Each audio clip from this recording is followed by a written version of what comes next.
Alright, it's Liam from Splatter Plastic. I know we're a vinyl review show and we show records and stuff like that, but Tim Man's been showing a lot of us like NECA collectibles lately.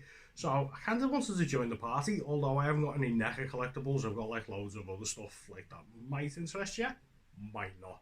So, on with it. So, first off is these three dudes. These come out with a Universal box set of DVDs. It was like the complete collection of Universal monsters. I think it came out about 10 years ago or something like that.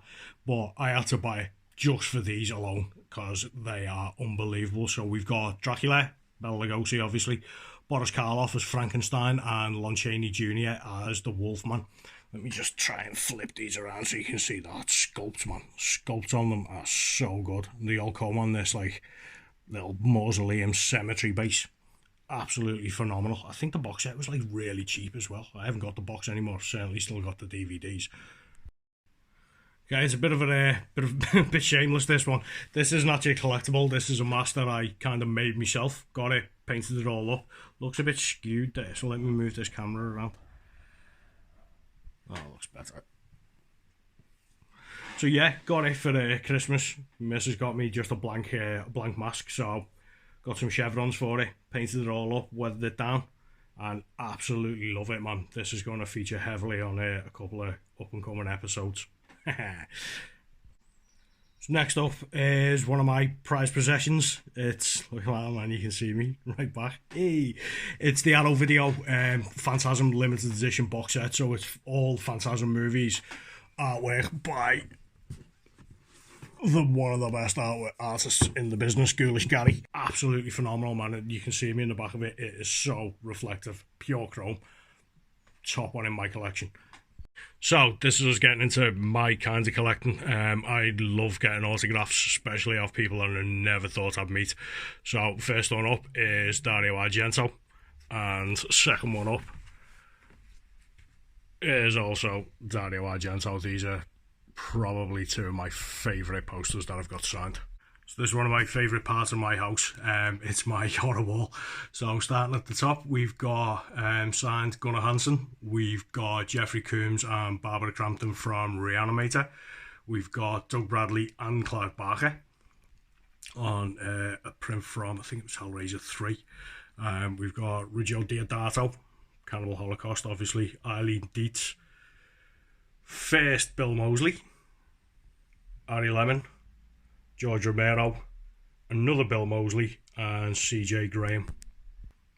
Okay, so on this side we've got Sid Haig and Bill Moseley. This was done from Spooky Empire a couple of years ago, and I think it was the first time that they went back out together after House of a Thousand Corpses, so that's obviously both signed. Obviously with Sid's passing, this is one of my prized autographs, man. They're just, I remember the day I met him and it was just so cool. He's a really nice guy. Underneath that, we've got Nightbreed, the Cabal Cot, and that is, I think his name was Charlie Russell, who's the director that got all the bits and bobs together for the Cabal Cut.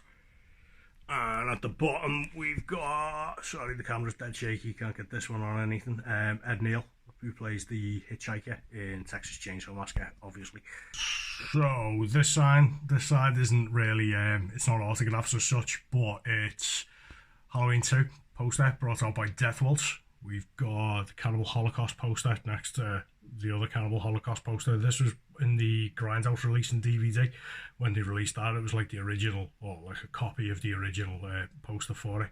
And then finally at the bottom, no horror collection would be, oh man, missed one out. So I've got a still from The Exorcist with a little bit of celluloid in it from that scene that come out with the, you got it in that special edition VHS box when they re-released The Exorcist. And then finally underneath we've got Nightmare on Elm Street by Graham Humphreys, and look in the corner, it's actually signed by him. It's one of my favourite horror images, man. So cool.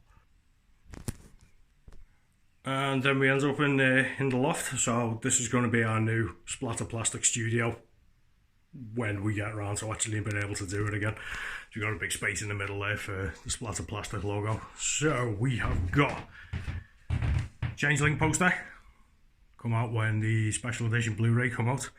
We've got Marvel's milestone edition of the X-Men #1, signed by Stan Lee. We've got issue 100 of The Walking Dead. I used to be well into comics, man. I got like loads of comics, but kind of stopped collecting them after a while, to be honest with you. We've got an amazing stencil of Pinhead done by one of my best mates.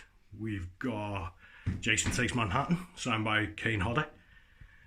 We've got When There's No More Room in Hell, the Dead Will Walk the Earth, and that's been signed by the lovely Mr. Foray, who's a true gentleman. He's absolutely fantastic, he is.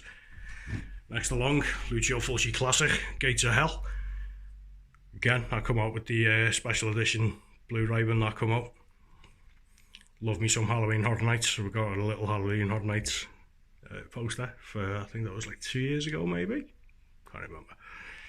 Underneath that we've got issue #1 of Reanimator, and if you're into comics you'll obviously know that it's a reprint of Amazing Fantasy. So first time Spider-Man rocked up with Stan Lee's autograph again, and if you notice on that it's a little bit smudged, so I've actually not only got Stan Lee's autograph, I've also got his thumbprint as well. Met him at some con ages ago and we got him to sign them, the X-Men and me Spider-Man, and he was just yabbering and he just smudged his signature, so I don't know whether it was pissed off or made up to have his thumbprint on it. Hey ho. So I think this is the bit that Tim Man wanted me to show everybody. So it's a full collection of like Rob Zombie figures as such. So obviously Baby, we've got Otis, we've got, I always call him Dr. Satan, it's obviously not Dr. Satan, but I don't know what his real name is. We've got, he's not Rob Zombie, but it's Bill Moseley. Bill Moseley, my favourite horror icon, as Chop Top from Texas Chainsaw Massacre 2. Obviously we've got Sid Haig as Captain Spaulding, and last on the list is Boy. So we got the Tall Man. I think these are like Movie Maniacs figures. I definitely know that the Tall Man was Movie Maniacs. I think Chop Top was as well. Well gone out of line now. So talking of Movie Maniacs, we've also got Ash without a chainsaw, but that doesn't bother me because it's Ash and that's what he gets for being funny. We've got Michael Myers, we've got Leatherface, we've got Jason, we've got Freddy, and right at the end we've got a big old creature. So this is a model kit that was brought out ages ago that took ages painting that one, but I think it come out pretty well, to be honest with you. So underneath this we've got big dude from Resident Evil. We've got a converted Predator, so if you have a look at the back of the Predator, I stuck I think it was a commando figure, like a commando model that I had from ages ago. Kind of ripped the head off it and stuck it on the Predator, so guess what? Predator finally wins, man. I haven't painted the model in ages. I think I might get back into it, man, because that's really cool. Next up, Bela Lugosi. Again, another model kit. We've got Bride and Tiffany and Chucky and the Tooth Fairy. Never actually seen that movie, but that image is amazing. And then finally underneath that, yeah, Cthulhu Vertagen. Yeah, man, bit of H.P. Lovecraft. Love me a bit of H.P. Lovecraft, so when I seen this Cthulhu figure, I had to snap it up.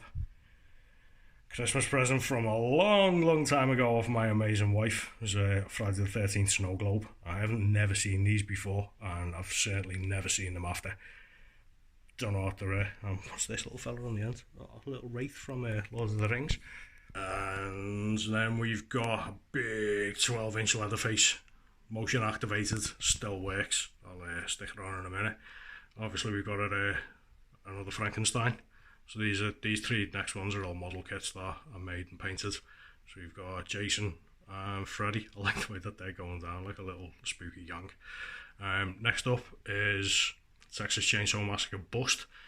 It says Texas Chainsaw Massacre on it, but it's actually like from the Texas Chainsaw Massacre 2, if you know what Leatherface looks like. Let me just try and spin that around for you, man.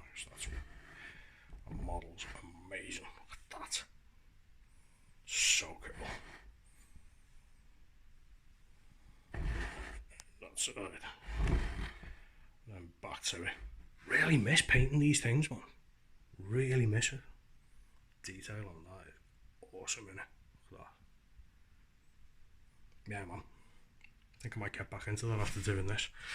And then finally, big old Michael Myers right on the end. So again, this is one of the big movie maniacs, 12 inches, and completely motion activated and everything.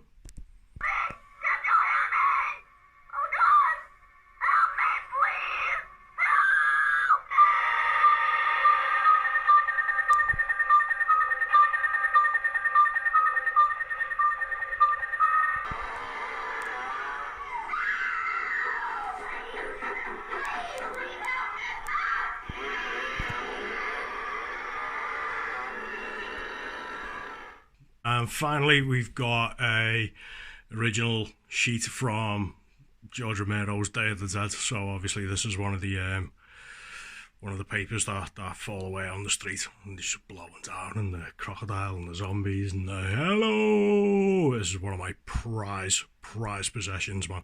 It's so cool. So next to that,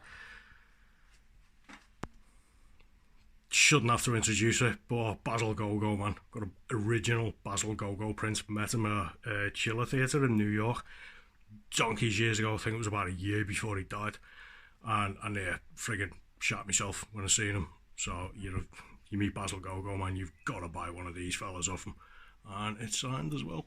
So I think that's pretty cool. So that's it for a bit. It's a little snippet through my collection. Obviously, I also collect movies and books and freaking anything else, man. I think just in this field of nerddom, this genre that we're into, it just deems everybody a collector. So you know what? Respond to this, man. Stick it up on Instagram. Stick up your favorite bits and what have you. I don't know. Hashtag it. My cool shit. Splatter plastic. That'd be awesome. Yeah, so until we can get this shit over with, which hopefully might not be that long away now, because it's been a bit friggin' tough these last couple of weeks, months. So sun shining. Splatter Plastic will be back soon, because guess what, the roads are getting opened and we're probably going to have a second wave. But if we can get one episode in before the plague comes back, then we'll be happy. Alright, so until next time, stay safe, don't stay sick. SP out.